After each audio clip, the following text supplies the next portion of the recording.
Republic Act 11321 o Sagip-Saka Act na palakasin ang programa ng Department of Agriculture o DA patungkol sa enterprise development sa pamamagitan ng komprehensibo at holistic na approach sa pagbabalangkas, koordinasyon at pagpapatupad ng mga inisyatiba para sa mga magsasaka at mangingisda.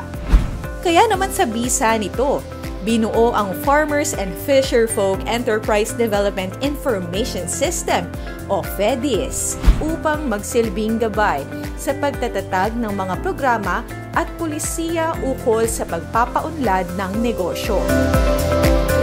Layunin ng nasabing sistema na bigyang kakayanan ang mga food producer, pribadong sektor, lokal na pamahalaan at mga katuwang na tumugon sa pangangailangan ng merkado, lokal man o pandaigdigan. Ang FEDIS ay naglalaman ng listahan ng mga proyekto, negosyo at mga kumpanya na kabahagi ng pagpapaunlad ng Philippine agri-fishery sector. Ito ay pinapamahalaan ng Agribusiness and Marketing Assistance Service ng DA. Sino-sino ang maaaring makapagpatala sa FEDIS? Maaaring i-enroll sa FEDIS ang anumang negosyo na may kaugnayan sa pagsasaka at pangingisda na pagmamay-ari o pinapatakbo ng individual o sole proprietor o kaya naman ay Farmers Cooperative and Association na rehistrado sa Department of Trade and Industry, Cooperative Development Authority o kaya naman ay sa Securities and Exchange Commission.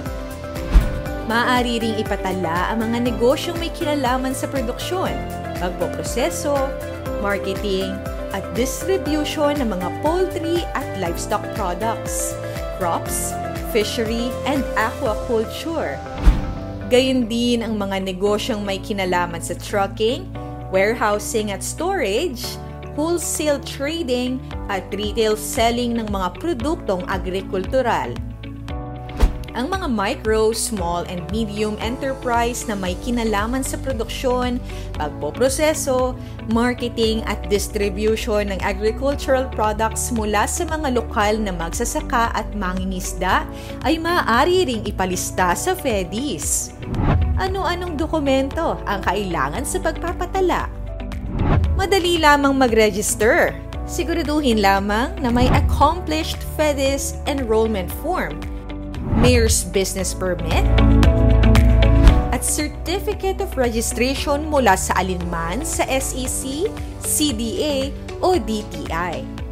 Kapag kumpleto na ito, maaari na magpatala sa FEDIS Registration Desk na matatagpuan sa AMAS Office, sa DA Central Office o kaya naman ay sa opisina ng Agribusiness and Marketing Assistance Division sa regional offices ng DA. Pwede ding mag-register online. I-access lamang ang fedis.da.gov.ph. Makaraang ipasa ang inyong enrollment form at mga kalakip na dokumento, ito ay beberipikahin ng registration officer na magtatagal ng 10 minuto lamang. Ang status ng inyong application ay makikita sa database ng FEDIS. Sa sandaling approve ng inyong application, makakatanggap ng email, mensahe o tawag mula sa registration officer. Maaaring kuhanin ang original certificate sa opisina ng AMAS o AMAD o kaya naman ay ipa-deliver sa inyong lugar. Napakalaking bagay po nito. Unang-una, kaya po ang inyong lingkod ay naging kwalipikado upang maka-avail ng programang financial assistance mula po sa DA Agriculture Credit and Policy Council. Dahil po ako register sa FEDIS, ayan po, yung mga kadiwa na ginagawa namin, napakalaki pong tulong para sa member ng aming kooperatiba. Yung pong aming truck ay ano po yan, wala pong wala truck ban yan. Kaya kahit ano pong oras kami lumakad, nagagamit po namin yan. Kaya po, inihikayat ko po kayo na magpa-register na sa FEDIS. Palaguin ang inyong agribiz, maging bahagi ng FEDIS.